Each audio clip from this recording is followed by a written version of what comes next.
Entonces vamos a empezar ya. Bueno, esta es mi charla. Mi nombre es Gustavo, estudiante de 11º semestre de Medicina, perteneciente al Semillero de Dermatología Sidera, miembro fundador, y les voy a dar en esta charla el tema de eritema isquémico pertans o dermatosis cenicienta. ¿Brainer ya empezó a grabar? Sí, ya empecé a grabar. Listo. Entonces, eritema isquémico pertans o dermatosis cenicienta. Resulta y acontece que la dermatosis cenicienta es una hipermelanosis idiopática adquirida, generalizada, macular, azul, grisácea, cenicienta que aparece en individuos sanos. ¿Qué pasa o qué es importante tener en cuenta con esto? Resulta que fue escrita por un médico salvadoreño que se llamaba Osvaldo Ramírez en 1957. Él describió unos pacientes, principalmente de El Salvador, con unas lesiones dérmicas y llamó a esos pacientes los cenicientos. ¿Por qué? Porque tenían lesiones que eran compatibles con ceniza, o sea, con ese color grisáceo blanco, grisáceo ceniza. Por eso los llamó así.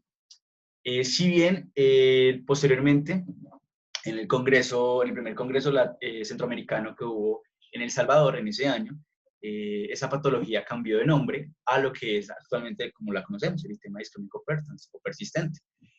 Pero hay que tener en cuenta algo importante. Resulta que sí, en la bibliografía muchos citan que la dermatosis cenicienta es una patología aparte al eritema isquémico pertans. Otros no. Pero ¿en qué se diferencia? Principalmente en que el eritema isquémico pertans tiene un halo eritematoso que vamos a ver a continuación. Pero en la mayoría de los artículos que encontré las juntan estas dos patologías, entonces pues vamos a tener en cuenta que están juntas para esta revisión. Como les digo, entonces fue escrita por este médico salvadoreño, afecta principalmente a individuos de piel oscura, ambos sexos con un predominio en mujeres y tiene un predominio en la segunda década de vida, aunque la es variable. Esta dermatitis cenicienta entonces es una enfermedad crónica, asintomática, de larga evolución y tiene una importancia cosmética. Realmente, si bien es asintomática, en algunos pacientes se puede presentar cierto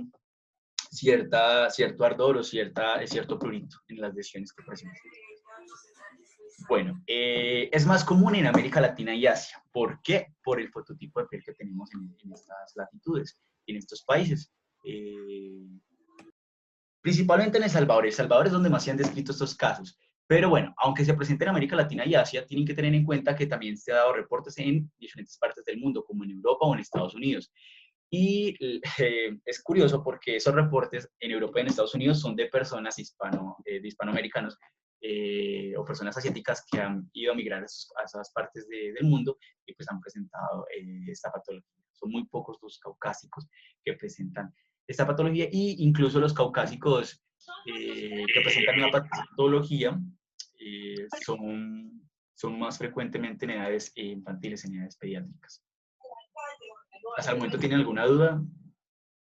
Bueno, como les estaba comentando, entonces aparecen en pieles intermedias a oscuras, principalmente el fenotipo 4, pero también se ha encontrado un fenotipo 3. Y el rango de edad, aunque les dije que era amplia, de 1 a 80 años, se presenta principalmente en la segunda década. Entonces, la fisiopatología. Tengan en cuenta que la etiología se desconoce por el momento.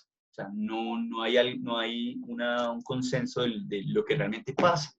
Pero se sabe que hay factores predisponentes, como cuáles: la ingesta de nitritos de amonio, parasitosis intestinales como nematodos, por ejemplo, de las caries lumbricoides, pero también en trichurias, también se ha descrito en entamoeba histolítica, en amebiasis. También se ha descrito en personas que han tenido contacto con medios de contraste para radiografías y tomografías, en alergias al cobalto, exposiciones a ciertos pesticidas como lo son los clorotanoli, y factores ambientales y carcinoma bronquial. En otro artículo encontré asociación con el VIH, con el virus de la hepatitis C y también con las endocrinopatías, por ejemplo, el hipotiroidismo y la diabetes, el vitiligo, la anemia y las dislipidemias y otros factores neurocutáneos. ¿Qué es importante tener claro acá? Resulta que lo que se cree sobre esta patología es que es una reacción inflamatoria ante un agente externo, un agente ambiental, ya sea entonces un agente químico que pueda ser ingerido o que tenga contacto con la piel. Y eso sigue en ciertas personas susceptibles a una hiperpigmentación persistente. Entonces acá tenemos que se puede explicar o se han encontrado ciertas dianas de la fisiopatología de esta entidad. Siguiendo con la exposición, un diagrama donde podemos observar entonces la piel. Tenemos la capa, el estrato córneo, la capa de queratina ya más externo, donde están los queratinocitos muertos, sin núcleo. Y vemos cómo vamos bajando en toda la epidermis hasta llegar a la membrana basal, donde se encuentra pues, el estrato basal con los queratinocitos basales, donde están pues, los diezmosomas y dermosomas. ¿Qué tenemos en cuenta? Entonces, se han encontrado diferentes dianas antigénicas. ¿En qué células? En los queratinocitos, el antígeno LA, pero también en células dendríticas epidérmicas, como son los antígenos OKT4 y OKT6, y también en infiltrados dérmicos. Se encontró linfocitos CKT4 y CKT8 positivos, y cuerpos coloidales, depósitos de inmunoglobulina G, M y C4.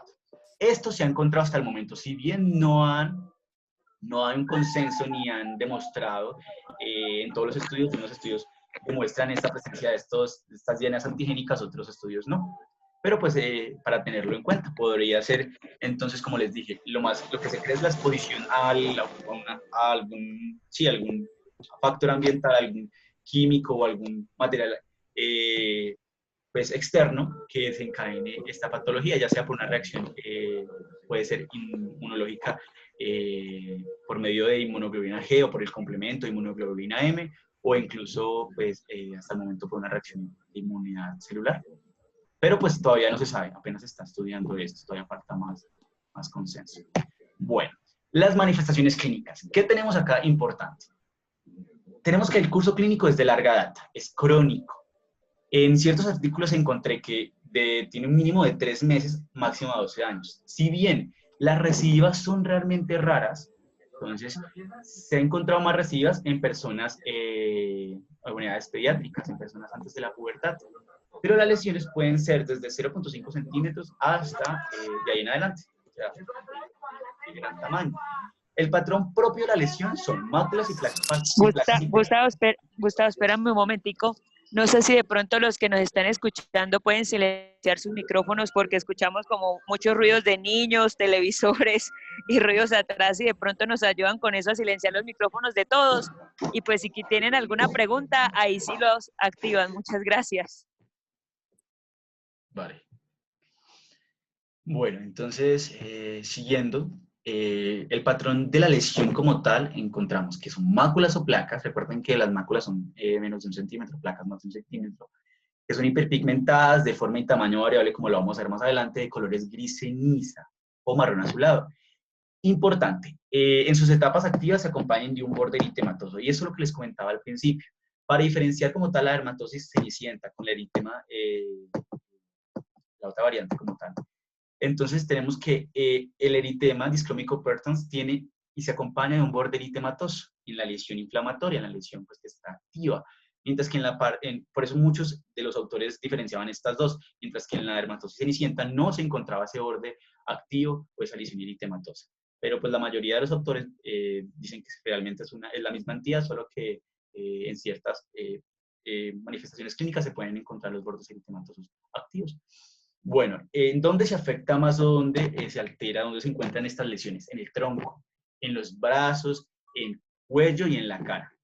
No hay preferencia por las áreas expuestas al sol y tampoco por las áreas de flexión, pero lo que sí se ha encontrado es que respeta sí o sí la región palmoplantar, o sea, las palmas, las plantas, las uñas, las mucosas y el cuero cabelludo como tal. En la ubicación, principalmente en cara y cuello, tiene una tendencia a tener una distribución simétrica.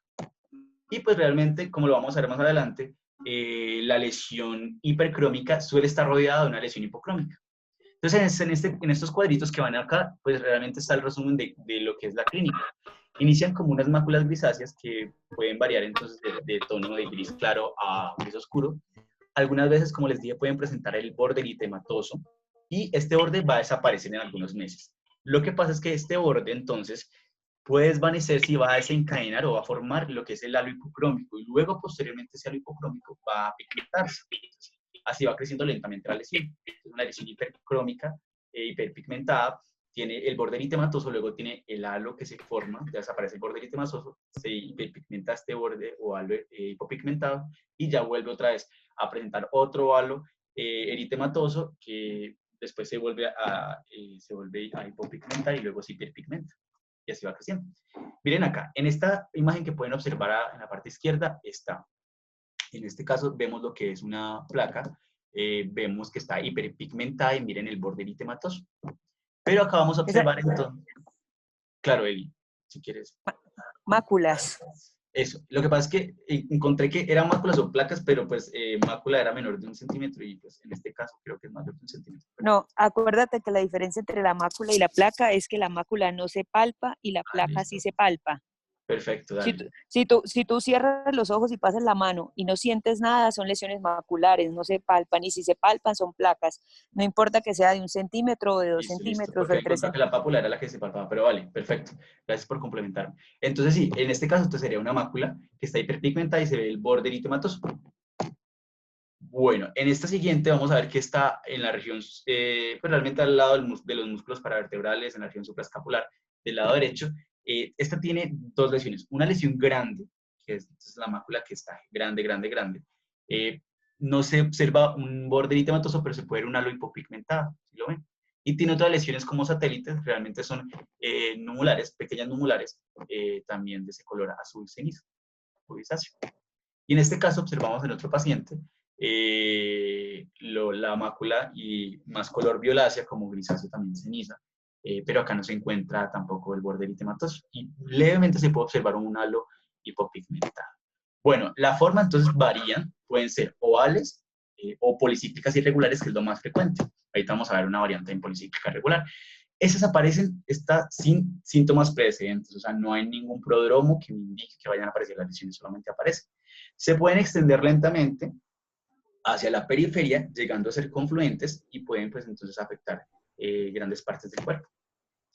Bueno, resulta que hay 2 formas clínicas, entonces esto casi no está en la mayoría de artículos, en pocos artículos se encuentra esta diferenciación, porque la mayoría sí describen la lesión como tal, pero esta diferenciación se da para ciertos patrones, entonces tenemos la dermatosis cenicienta castaña y la cenicienta número.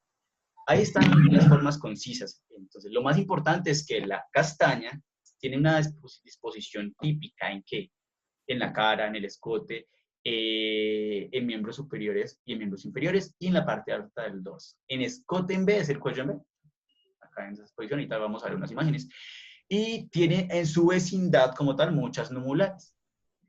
Estas van a cambiar luego a un color castaño que puede cubrir todo el tegumento. A diferencia, la variante de dermatitis cenicienta numular, entonces tenemos que tiene límites precisos, ya son lesiones que están bien delimitadas, tienen forma circular o elipsoidales, son escasas o si son muchas, entonces pueden representar estas lesiones que se encuentran en principalmente el pecho, espalda, abdomen y miembros superiores. El color en esta, la mayoría de estas sigue siendo grisáceo, gris ceniza y en ciertas variantes pueden cambiar un color, pero castaño claro. Bueno, acá tenemos entonces las características clínicas en las fotos. Tenemos, por ejemplo, miren acá la dermatitis cenicienta numular, como están las placas hiperpigmentadas, el cuello, y miren acá en la variante que es la castaña, miren como en el miembro, en el antebrazo derecho. Máculas. Perdón, máculas. Entonces en el miembro derecho podemos observar muchas máculas que van a confluir para formar una lesión grande. Vemos el miembro superior derecho, el antebrazo. Y acá podemos observar que la característica, como les dije, es que van a respetar lo que es la región palmoplantar. Bueno, acá también vemos la parte, otra numular, y acá vemos otra castaña. Miren cómo va a comprometer el cuello en B o el escote. Y acá vemos cómo son múltiples, que son confluentes, cíclicas, y que miren que también van a comprometer lo que es la región del cuello y también la cara. Y también puede afectar entonces el rostro y la cara. Miren acá en la nariz cómo se ve. Y aquí en la frente. Bueno, en histopatología. Entonces, cuando van a sacar una biopsia de la lesión, se prefiere sacar en eritema activo. O sea, cuando hay lesiones activas, si las hay, busquen donde haya una costra, realmente no es costra, si es el halo eritematoso, y sáquenla ahí. porque es donde mejor se muestran los cambios histológicos que están descritos de esta patología. Si bien esos cambios histológicos no son cambios patognomónicos de esta patología, de esta enfermedad, son sugestivos y pueden ayudar al diagnóstico junto con la clínica, pero también a descartar otras entidades. La histopatología, entonces, ¿qué encontramos en esos cortes histológicos? Principalmente epidermis ligeramente aplanada, con áreas de vacuolización. La epidermis ligeramente aplanada con áreas de vacuolización, acá se pueden observar, y se encuentra en dermis infiltrado perivascular linfocitario, principalmente linfocitario, pero puede ser de leucocitos, y hiperpigmentación de la capa basal. Entonces, en esta imagen podemos ver, como les dije, aplanamiento de la epidermis, vacuolización de la capa basal, caída de pigmentos y melanófagos e infiltrado inflamatorio de linfocitos. Entonces, acá vemos una visión panorámica, lastimosamente, bueno, se me olvidó Gustavo, devuélvete un momentico al anterior, por favor. Listo. Se me olvidó mencionar desde la tensión de fondo. ¿Cuál? No, esa. Es que estoy viendo es la imagen. Aplanamiento, vacuolización, sí, caída del pigmento. Perfecto. Infiltración inflamatoria de linfocitos. Y Listo. en la literatura mencionan que la tinción de Fontana-Mason era como la más indicada para ver estos hallazgos. Sin embargo, la mayoría que encontré era por hematoxilina y eosina. ¿Listo? Sí, la mayoría se hacen es esa. Pues la de siempre. Hematoxilina y eosina. Vemos acá. Entonces, esta es de 200, pues observamos ortoqueratosis, que es la organización normal, pues entonces, de esta queratina y de los queratinocitos, atrofia epidérmica e hiperpigmentación de la dermis superficial. Y en esta, que es la misma, pero sí está aumentada, vemos entonces numerosos melanófagos y escasos linfocitos perivasculares. Pues miren acá, no sé si se vea el punterito, pero ven acá los pigmentos. Y la vacuolización de la capa basal. Sí, dime, Eli. Eliana, Oli. ¿Se volvió a caer? No, es que desactivé el micrófono y no me di cuenta. Ya estaba, que me daba un infarto. No, mira. Ahí se ve el aplanamiento pues, de la red de crestas. Acordémonos que, como la vimos al inicio pues, de las charlas, aquí está más bien toda aplanadita, no tiene como ese ondulado que normalmente tiene pues la epidermis. Entonces ahí tenemos el aplanamiento de la vacuolización, se ve pues muy poquita, pero en la diapositiva, 2 diapositivas se ve más bonita. El pigmento melánico, no sé si ustedes ven ahí, pues yo no, así yo sí la puedo aumentar. Eso ustedes ven ahí en la dermis, que ven como varias estructuras que son como cafés, esas que está señalando Gustavo. Bueno, algunos de ellos son melanófagos, que son pues macrófagos que han fagocitado la melanina que se ha caído pues de la epidermis. Recordemos que la melanina está en los queratinocitos, si hay un daño de la basal de esos queratinocitos. Entonces, esa melanina, ese pigmento se va a caer a la dermis y lo que va a pasar es que los macrófagos van a fagocitarlos y esos son los melanófagos. Ese pigmento que está en la dermis explica o va a explicar por qué el tratamiento también es muy difícil o no responde muy bien porque el pigmento ya está ahí, ya cayó ahí a nivel de dermis, que es esas estructuras cafés que Gustavo pues estaba señalando. Devuélvete 2, Gustavo, por favor. La anterior. Ahí. Entonces aquí se ve más bonito en la parte de arriba, donde ustedes ven que no se diferencia muy bien el límite neto entre la epidermis y la dermis. Exacto. Sobre todo ahí en la parte de la esquina superior izquierda no se diferencia muy bien el límite. Es por ese mismo proceso de que hay un daño vacuolar de la basal y por eso el pigmento cae. Todas esas manchitas cafés que ustedes ven ahí es pigmento melánico. Y eso es lo que le da, entre más profundo un pigmento, el color, eso es lo que le está dando aquí el color más gris azulado. ¿Listos? Bueno, ahora entonces, bueno, como les comentaba, los hallazgos histológicos pueden ser mínimos y pueden ser insignificantes, pues muchos pueden decir, no, son muy insignificantes, pero realmente, aunque no son patognomónicos, ayudan a confirmar el diagnóstico con la clínica y a descartar otras entidades. Bueno, el tratamiento. Recuerden que esta patología es una patología que es crónica, tiene una etiología desconocida hasta el momento y aún sin un tratamiento efectivo.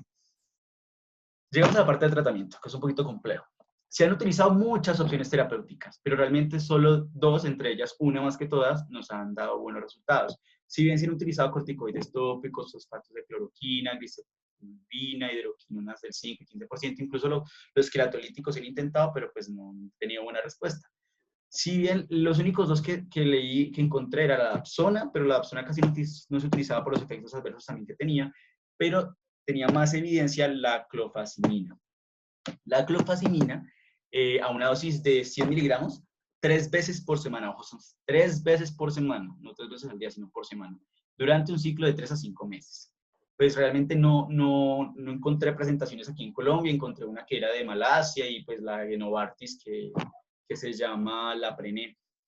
No sé si Eliana conoce aquí en Colombia si hayan otras presentaciones. Y bueno, tenemos acá que la clofazimina es una amina derivada de la fenacinas que se acumula principalmente en tejido adiposo, en grasas, y colorea la piel de manera uniforme. Este medicamento principalmente se empezó a emplear en el tratamiento contra la tuberculosis y otras patologías.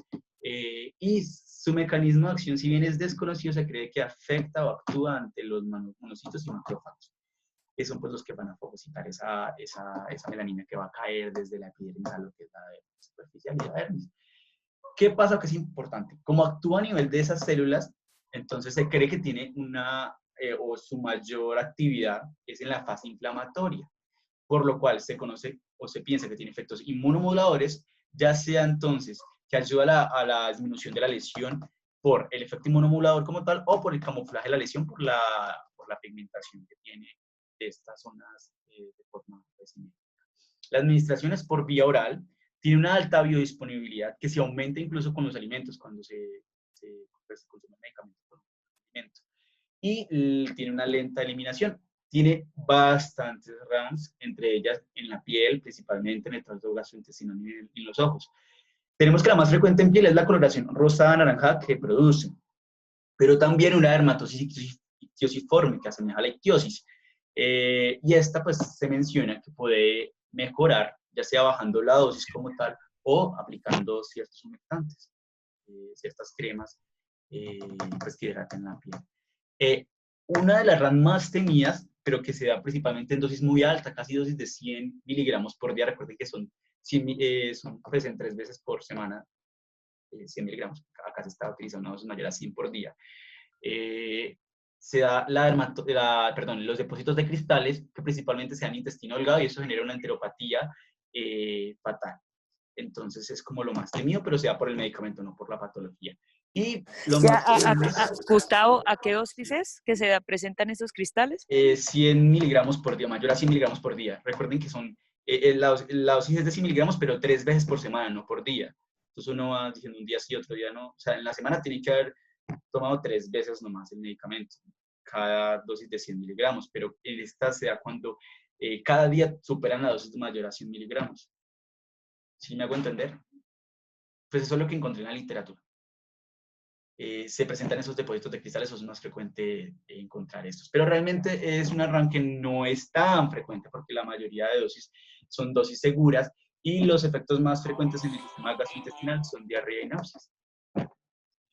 Bueno, acá vemos entonces la ictiosis.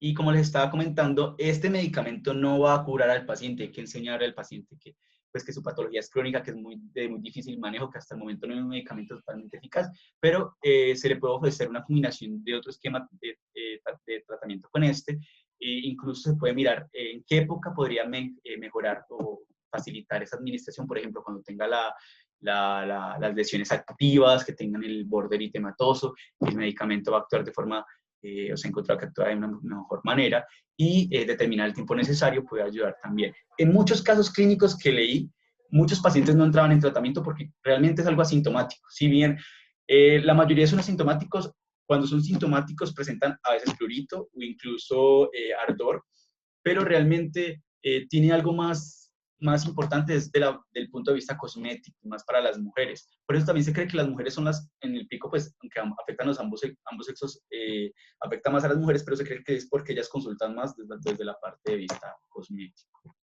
Bueno, diagnósticos diferenciales. Entonces tenemos líquen plano pigmentado, pigmentación macular eruptiva idiopática y otras como pues entonces tenemos, por ejemplo, la amiloidosis, urticaria pigmentosa, algunas erupciones por drogas o medicamentos, la lepra tuberculoide, etcétera, etcétera. Pero principalmente la que se debe tomar como principal diagnóstico diferencial es el líquen plano pigmentado, que en otros textos mencionaban que es una variante pigmentada del líquen plano. Y este es el líquen plano pigmentado. ¿Cuál es la característica principal de este diagnóstico diferencial? Tenemos la hiperpigmentación con máculas o placas café oscuras, sin bordes activos presentes, cosa pues, que puede presentarse en la cenicienta, en la variante pues, del eritema iscámico Bertans con el halo eritematoso. Y predomina en áreas expuestas y de zonas de flexión. Y cosa que no tiene la dermatosis en cenicienta es que involucran superficies mucosas también. Entonces miren acá pueden ver esas lesiones. Y la mayoría que vamos a ver en adelante son en zonas de flexión. Acá vemos. Estas sí son un poquito más oscuras y se van hiperpigmentando más. Bueno, acá les traje como de repaso, ya vamos acabando, un cuadro comparativo. En este artículo, este es un cuadro comparativo que encontré en un artículo donde diferencian las dos, tanto el eritema iscámico Bertans como la dermatosis de cenicienta, teniendo en cuenta que la diferencia pues, es el borde que les mencioné, que era el borde pues, eritematoso. Se los dejo de repaso para que la estudien. Son unas características que se encontraron en varios metaanálisis. Y bueno, acá llegamos al cuestionario. ¿Qué lugar o en dónde se presenta principalmente esta patología que acabamos de revisar? B, América Latina y Asia. Exactamente. Esperen, eso, listo. ¿Cuál es la etiología? Se desconoce. Exactamente. ¿Cuál es la evolución de la enfermedad? Crónica sintomática, importancia cosmética. A. Exactamente. ¿Y cuál es el fototipo de piel principalmente afectado? C. Exactamente, el fototipo 4. Recuerden que también se ha encontrado el 3, pero miren que el 3 no está acá en Los 4. Principalmente el 4. ¿Cuál es la edad de presentación más frecuente? C. Segunda década. Exactamente. ¿Y cuál es la topografía más La frecuentemente segunda afectada? Segunda A. década. Sí, tronco, brazos, cuello y cara, exactamente. Y ahorita les tengo las últimas preguntitas. ¿Cuál es la principal característica clínica? Gustavo, esa encuesta súbela también en el resumen que vas a montar, porfa. Listo, dale, perfecto. ¿Cuál es la principal característica clínica? A. Máculas azul grisáceas con borde eritematoso. Exactamente. ¿Cuál es la localización adecuada para tomar la biopsia? Se las mencioné. Tan, tan, tan, tan. ¿Se acuerdan? El La borde C. con eritema. Yo también Ajá, pienso. exactamente, el borde con eritema. ¿Cuáles son las principales alteraciones histopatológicas? Alteración de la vacuolización. Hiperpigmentación y vacuolización, principalmente esta. Sí. ¿Y cuál es el principal diagnóstico diferencial? Que lo acabamos de ver. Plano pigmentado. Líquen plano pigmentado. ¿Y en qué fase presenta mejor efecto la clofazimina? En la fase inflamatoria. En inflamatoria. Exactamente. Y la última, ¿cuáles son los efectos adversos habituales de la clofazimina? Hiperpigmentación y dermatosis ictiositoria. Exactamente. Mire que los depósitos son de cristales, no de fibrina. Y la alteración de la córnea casi no tiene significado. Sí, el principal es hiperpigmentación y dermatosis ictiosiformes, que son las variantes de pues, los efectos adversos dérmicos o de la piel de la clofazimina.